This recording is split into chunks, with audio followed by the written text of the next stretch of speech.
Alors, l'exercice 4, ici, on reprend ce qu'on avait vu dans les définitions précédentes. On prend comme ensemble grand A, c'est le même que l'ensemble grand B, et c'est l'ensemble de tous les réels. Donc, on a tous les réels. On en a une infinité, hein, c'est pas comme dans le cas, les diagrammes précédents où on avait un nombre fini d'éléments dans grand A et grand B. Là, on a tous les réels. Et j'aime bien cet exercice parce qu'en fait, c'est du français, si on regarde bien. On est en train de faire un lien entre le français et les mathématiques. Donc, est-ce que les phrases suivantes correspondent à une fonction? On te dit le nombre x, il appartient à grand A, donc x, c'est un réel, et on dit qu'il est en relation avec un autre réel de grand B.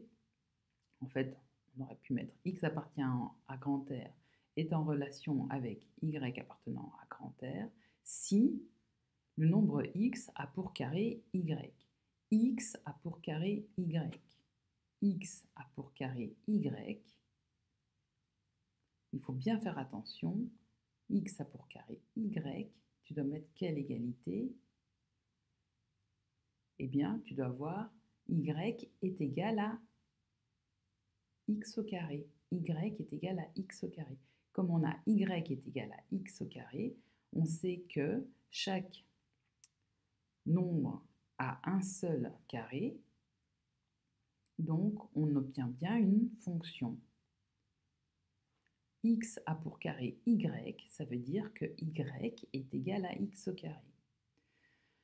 On prend la question B. Donc le réel petit x est en relation avec le réel y si x est le carré de y.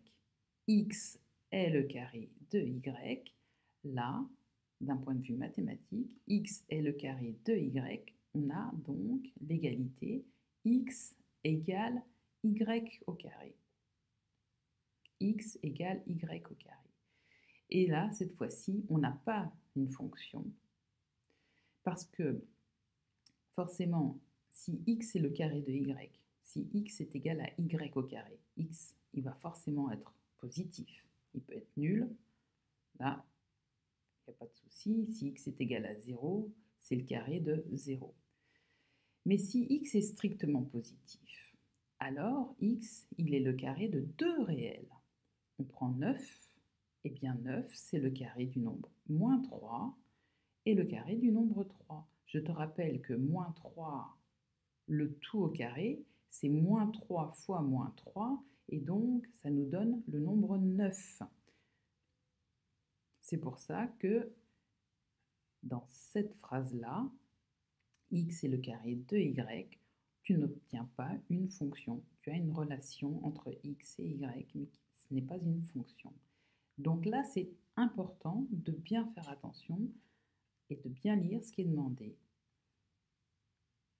Donc, le français est important aussi en mathématiques. J'aime beaucoup cet exercice.